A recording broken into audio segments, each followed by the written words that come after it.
Hi, my name is Jeff. I've been a heavy-duty mechanic for 16 years. What you're looking at here is an F-750 with a Cummins 6.7, an Allison transmission, and a Ford chassis. My company's Trainer Heavy Equipment Services, and let me show you around.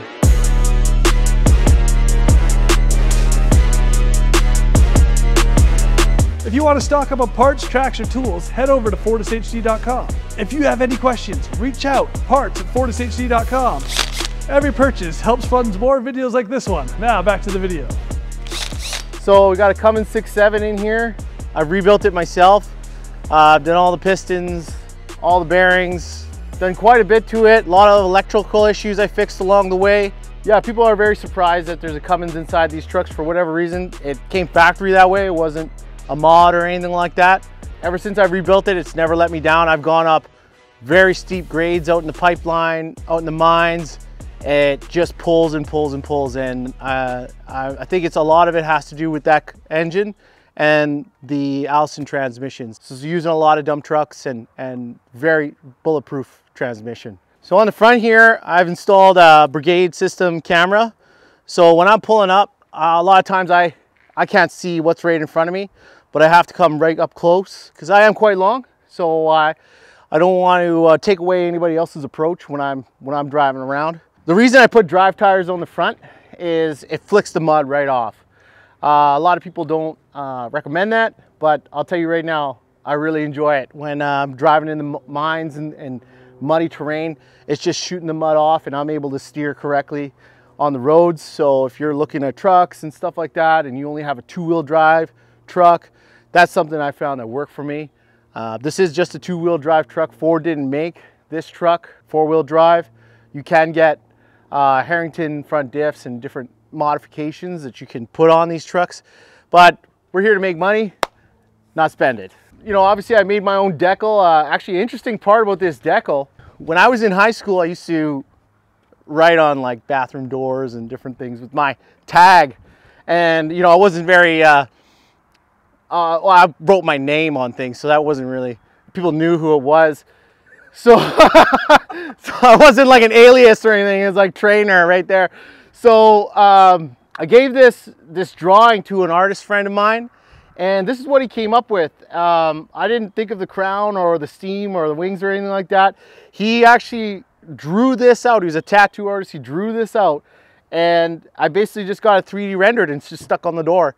What it started out with was not this. So if you're thinking in your mind like, oh, I want to make a logo for my truck. I want to make it personal.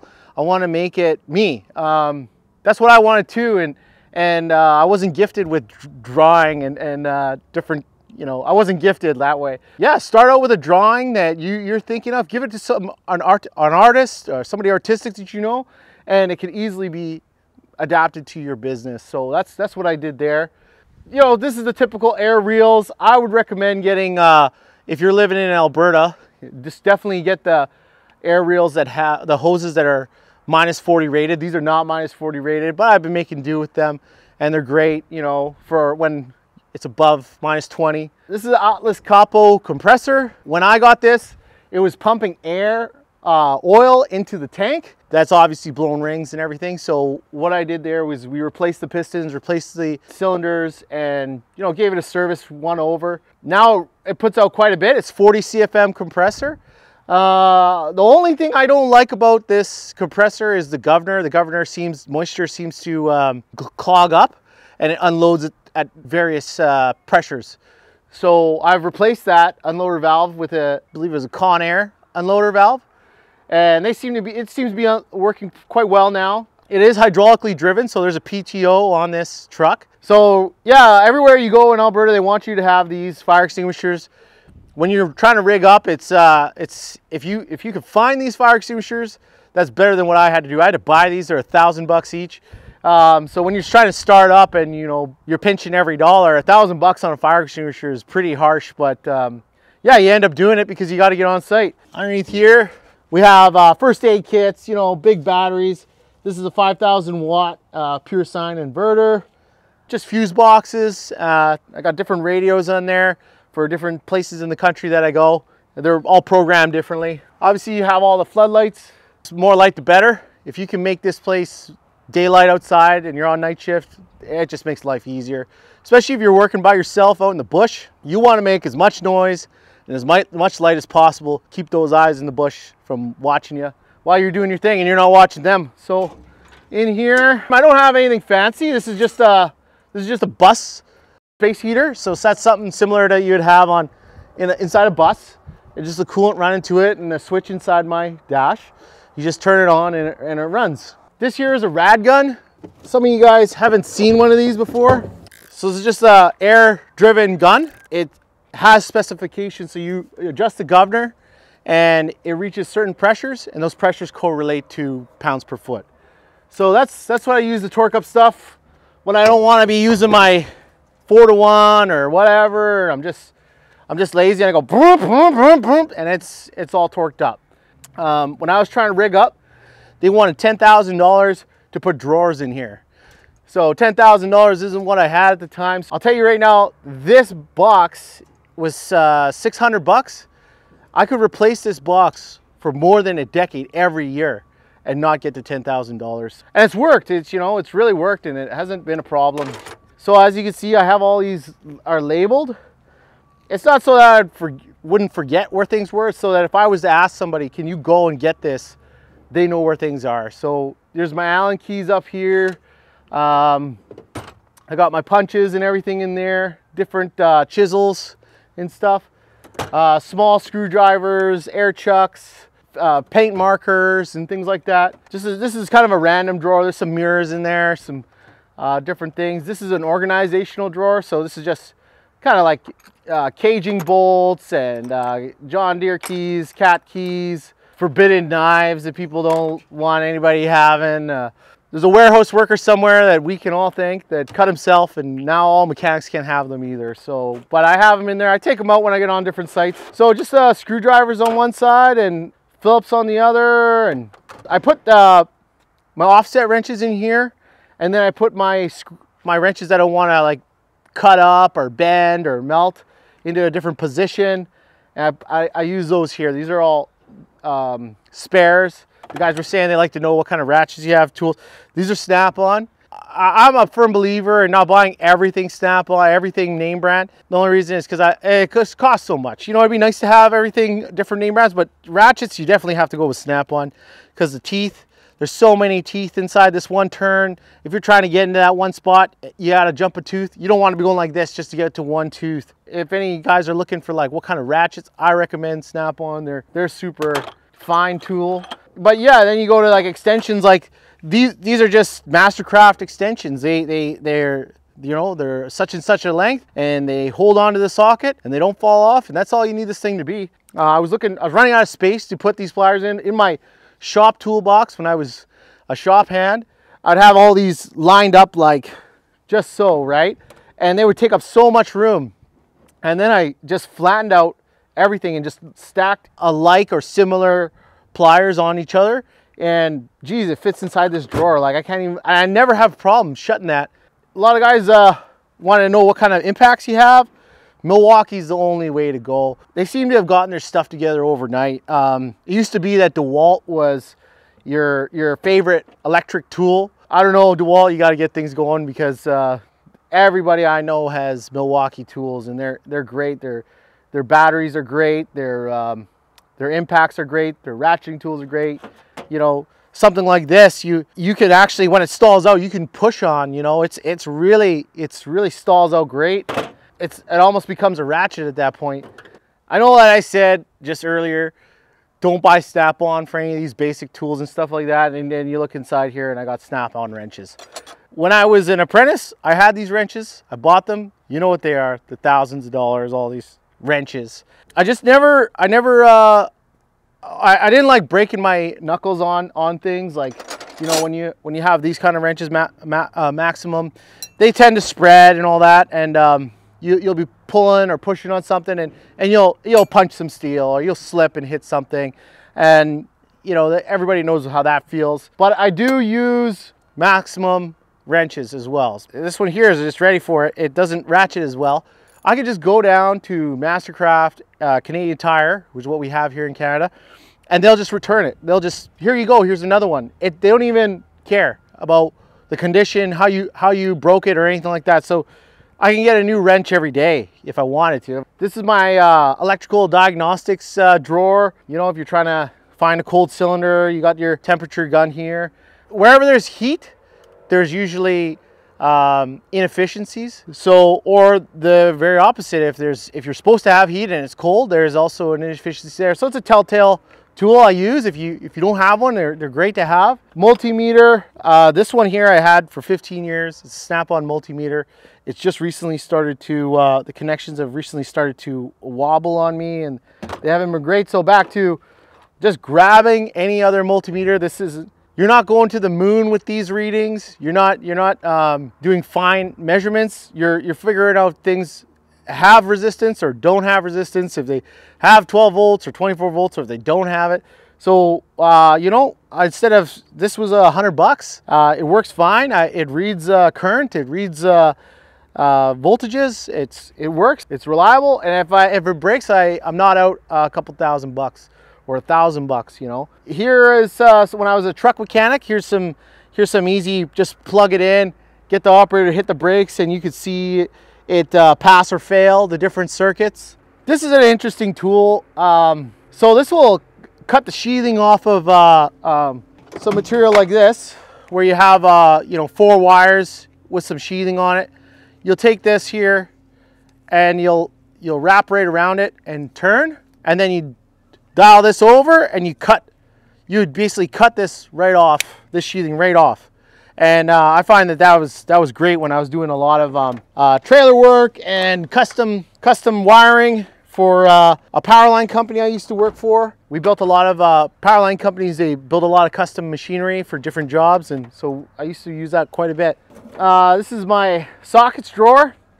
Once again, just all different kinds of sockets. I've noticed some of the other guys, they talk about pulling these things out, and oh yeah, this is a good magnet. So something like that for a field mechanic is great.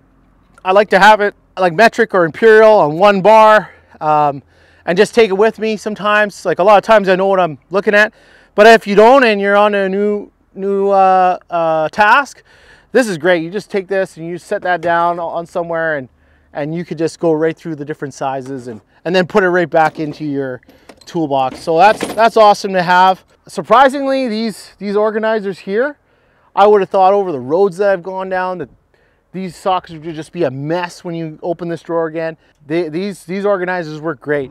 They don't let the hot sockets hop out of the space.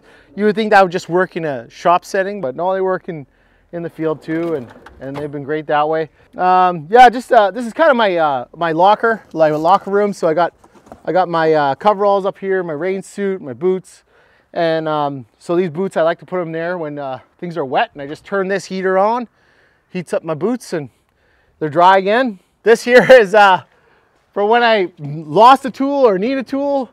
This is I need a tool board, and I haven't erased some of it, but that's the tools that I need for different times when I go to the tool truck and stuff. So this here is a super boost all system. So the way it works is right now it's charging when I run my truck on the 12 volts.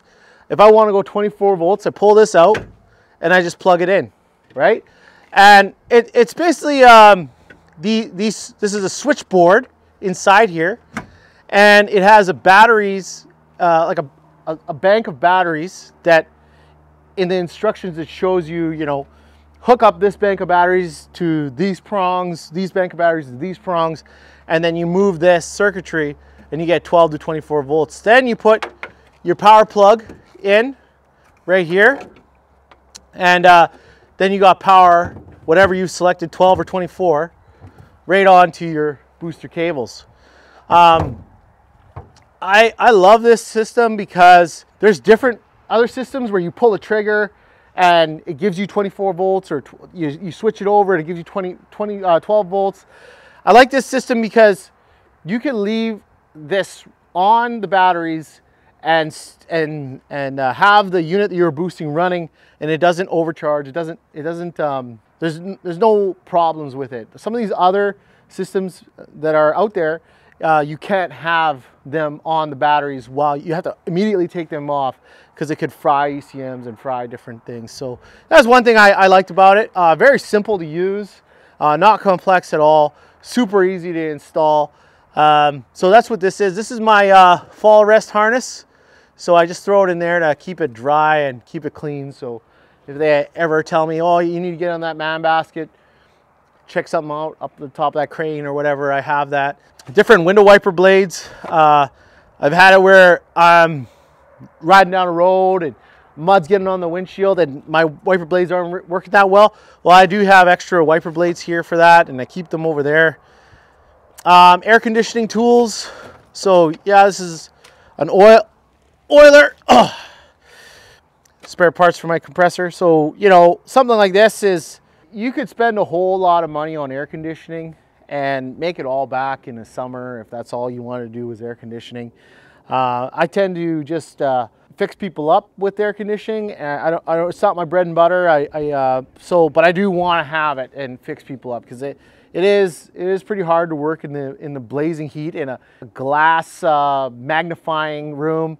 So, you know, if plants grow in there, I'm sure that operators don't like it, you know, like it's pretty hot. So basically, when I remove a component, I put oil in here, depending on how many components I remove, and I add oil as I take different oil components out, you know, just basically things that trap oil and I can't get it out. So this is part of my scale for my AC.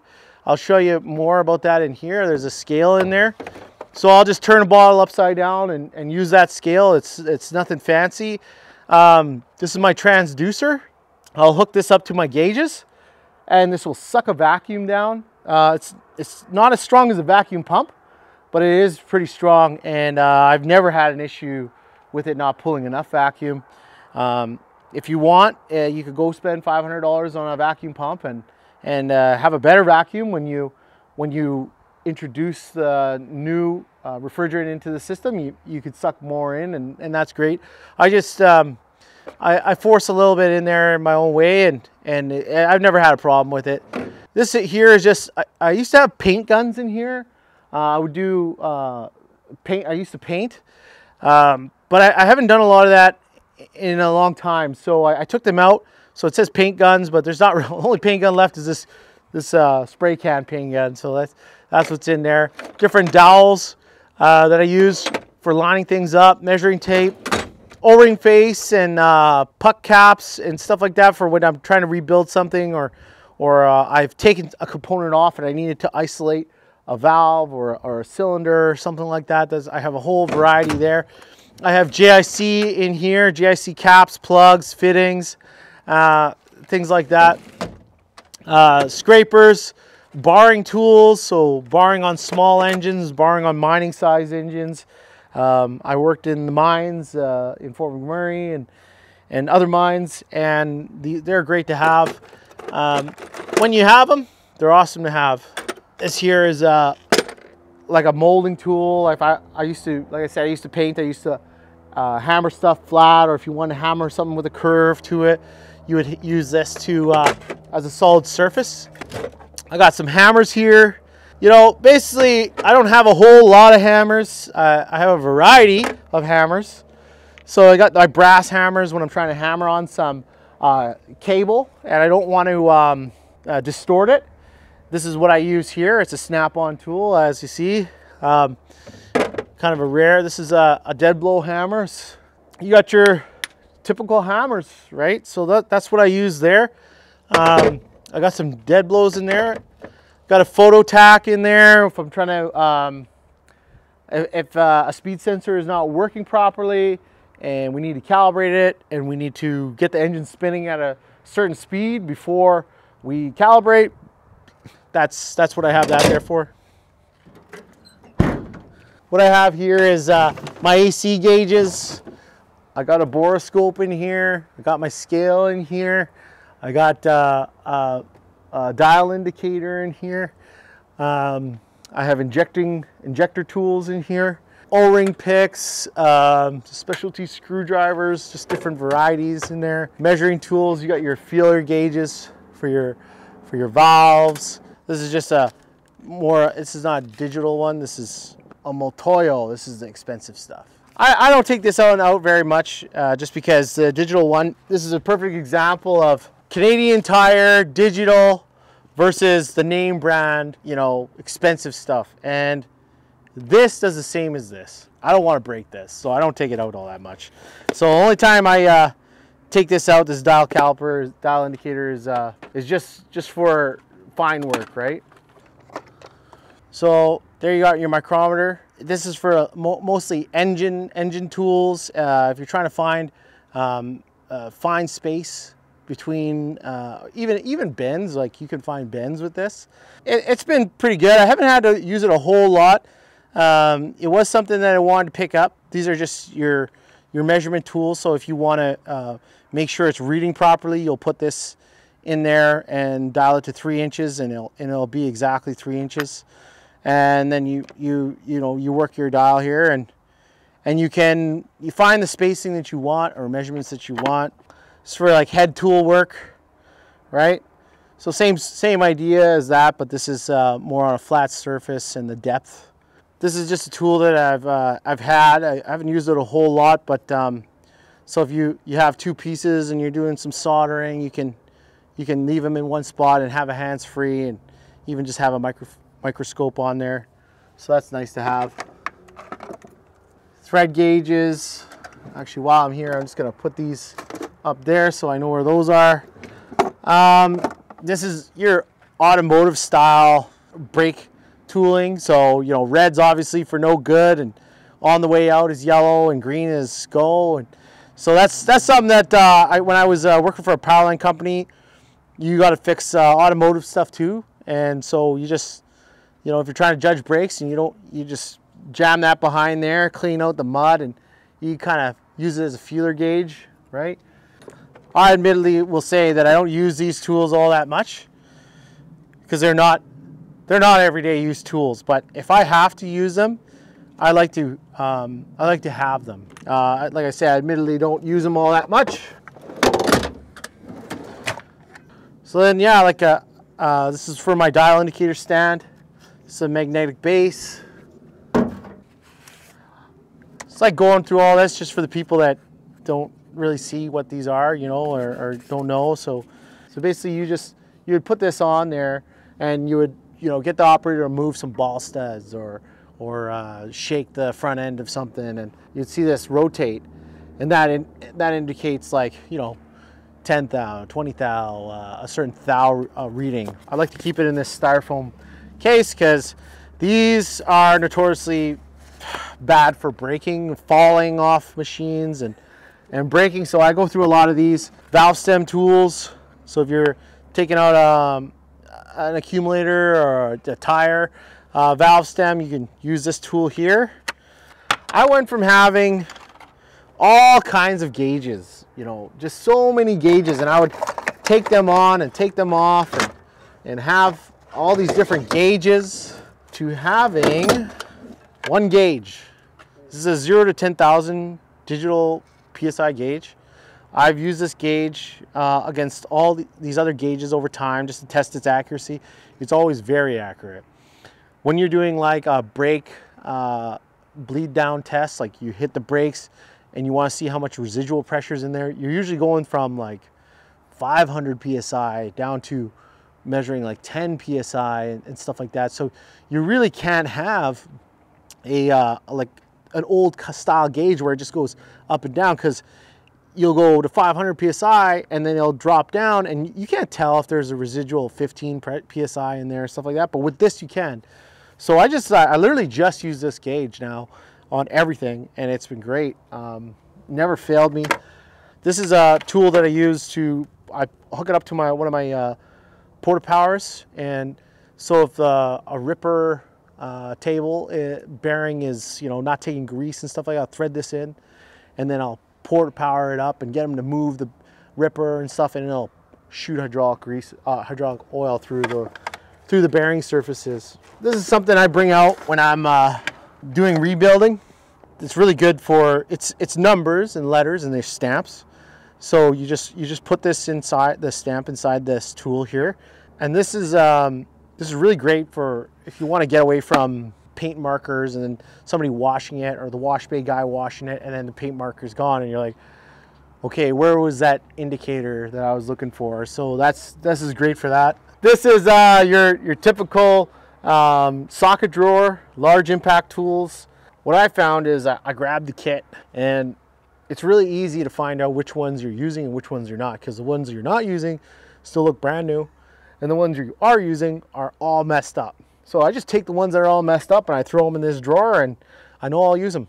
And if I don't have the right size in here, I go looking through one of my other sockets and boxes, and I grab it. But I really haven't had to do that. I've narrowed it down to these sizes, and it's been great. Like I was saying, Milwaukee makes a great grinder. This kind of eats through batteries, but I mean, when you're just trying to buff surfaces and things like that, this is great for that. You just throw the battery in it, buff away. I got a lot of different style of the same tool, but different ends on them. And the reason I do that is because I don't like switching out the ends. And I got enough room to have multiple tools.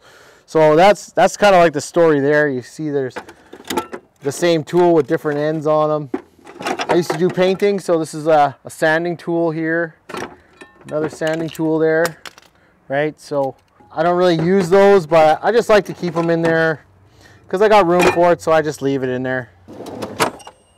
So air tools, I don't use them a whole lot anymore, but I do have a 3/4, two 3/4 guns here.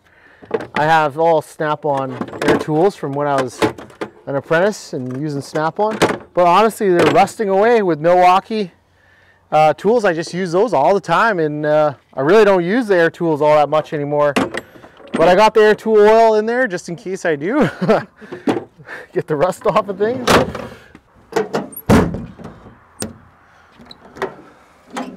You know, like once again, they're all labeled and everything like that. You got your large bars in here, large crescent wrenches, torque wrenches, socket sets. One thing that I like doing is I just leave the socket sets. Like this is a 1/2 inch socket set here, and I just leave it inside the case.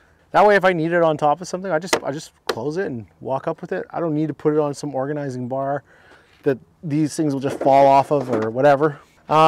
If I could recommend one bar that replaces all bars, is this Snap-on bar. It has an indexable head and it just fits everywhere.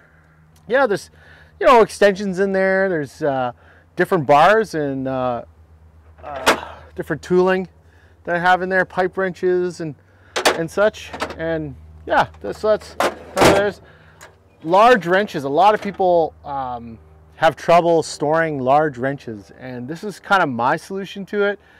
It's put all the wrenches in where you think they would look nice, and then weld bolts into the drawers. So that's what I got here. I got wrenches in, you know, sizable order, and just tack bolts there, and you know, they don't bang around. And some people hang these wrenches off of doors and things like that, and I'm sure their doors fall off, or it's really loud when they stop and things. This is perfect. Like, I open up this drawer and these wrenches are in the same spot, and they take up relatively no room. So yeah, once again, you know, torque wrenches, bars, crescent wrenches, different sockets, wobble sockets on a bar here, ball stud punches. Up here, I like to keep things in drawers or in their original containers. So you got in here, you got all your different taps and dies, large. This here is like, you know, they go on sale at Canadian Tire for like 200 bucks. They're originally like 500 bucks and stuff like that. And you just pack them like up on top of a machine, and you have every size and varieties of wrenches and Allen keys and everything. And I just leave everything in there and walk up and do my quick fix. And you know, if I have to get a different tool, like at least I know the wrench sizes and things like that, and I go down and I grab the right thing. This is a drift, you know, driver, seal driver, made this. So these are two different pieces, and I'll make things and I'll just drill a hole through it and I'll use this to hammer it in. And that seems to work very fine and cuts down on space in my truck, and just using something like that is great. This is some more dies and stuff. Like I said, like it's nice to have a variety pack. You know, these aren't the sharpest taps and everything, this Mastercraft stuff, but if you know the size, I have sharper taps if I really want to tap a new hole, but that's mostly for chasing holes. I got a thread chasing system here too. This is where I keep my wheel chocks. So they fit right in the side there. It's really handy. It's my ladder rack. I use a ratchet strap so these ladders don't fly down the road, but it's a collapsible ladder. It's great. Has a wide stance to it. Inside here I have tire chains.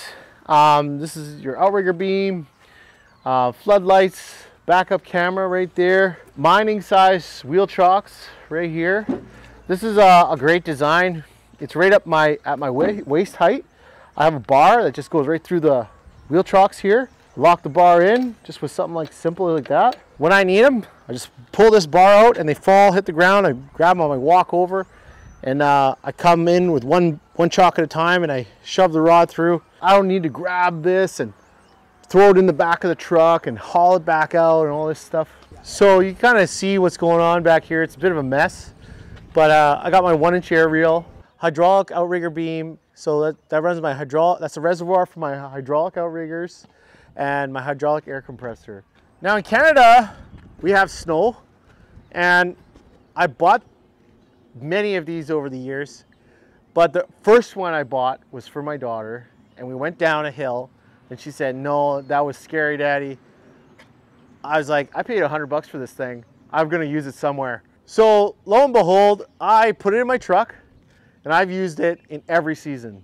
In the mud, I crawl on this, I don't get muddy. In the winter, I crawl on this and I don't get cold. If I wanna go under a dozer, I put my chest on this and I slide underneath. I don't know if you get it in the States, but you know, in Canada, they're everywhere in the winter, and I use them all the time. This one here is beat up and looking like I need another one, but yeah. For people that don't have winter, what exactly is that? Yeah, so that's a toboggan. So what you do is you go down a hill, like a snowy hill, and you just ride it out. Like, you know, you lie down on it, you sit on it, and you just go down a hill and you have some fun, and you go down pretty fast. And yeah, I guess it was a bit early for my daughter. She was too young, and she's, oh, that was too scary. So I reused it for something else. And a lot of people at site kind of laugh until they start seeing me use it, and they go, "Oh my gosh, I wish I had that." And so you might have to order yours on Amazon if you're not in a cold climate to use it, but it's great for rocks. When you're crawling under stuff, it's day and night. I don't know, maybe I should patent something like that. I don't know. This here is just my typical vise. It indexes, it closes, it swivels. I try and use it as much as I can, you know, but I haven't been using it a lot lately. Must be finding other ways to get by, but I used to use a much larger vise and hammer on it and everything, and I've gotten away from that, and I've just used this, and it just seems to work fine. It's a Mastercraft Maximum vise, and they're super cheap, and it's been great. This is my 5,000-pound auto crane. It's an electric crane. In warm climates, it's great.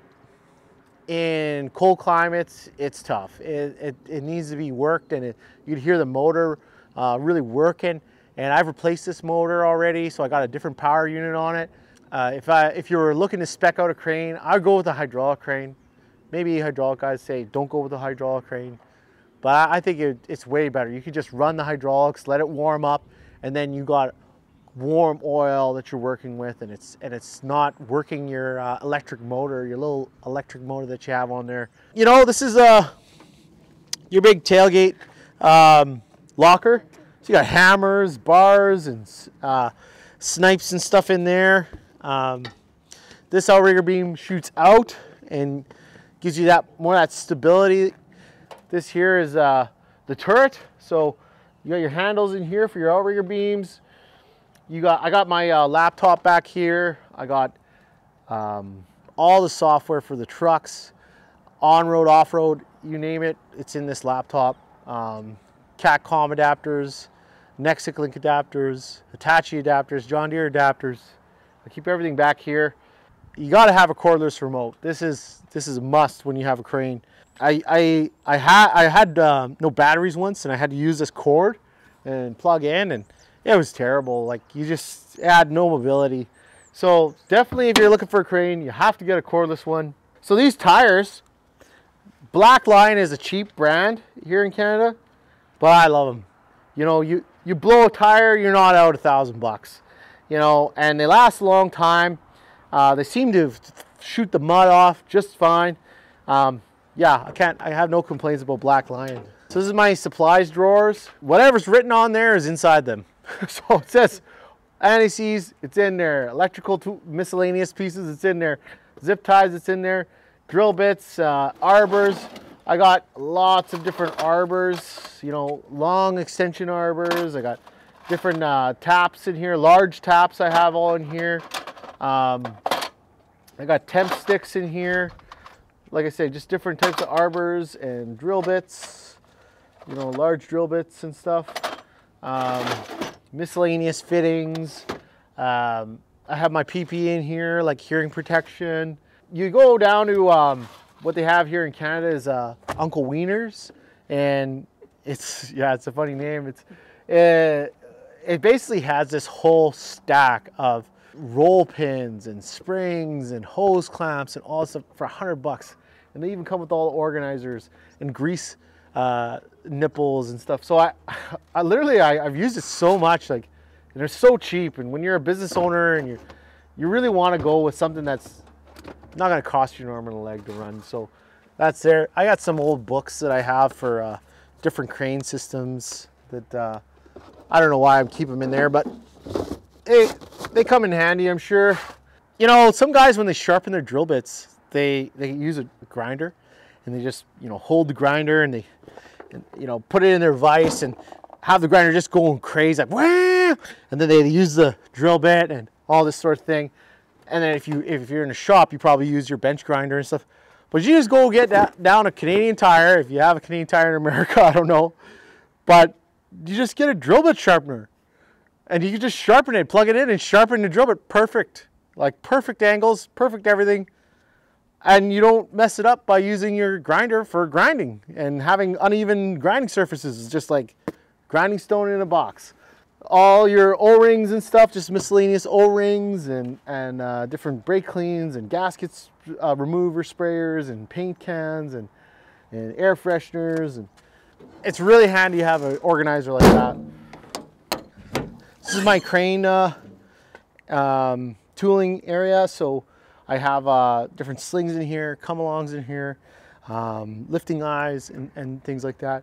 I want to have more of a shelving unit system in there, just to get everything off the bottom. That would be my changes I'd make to this.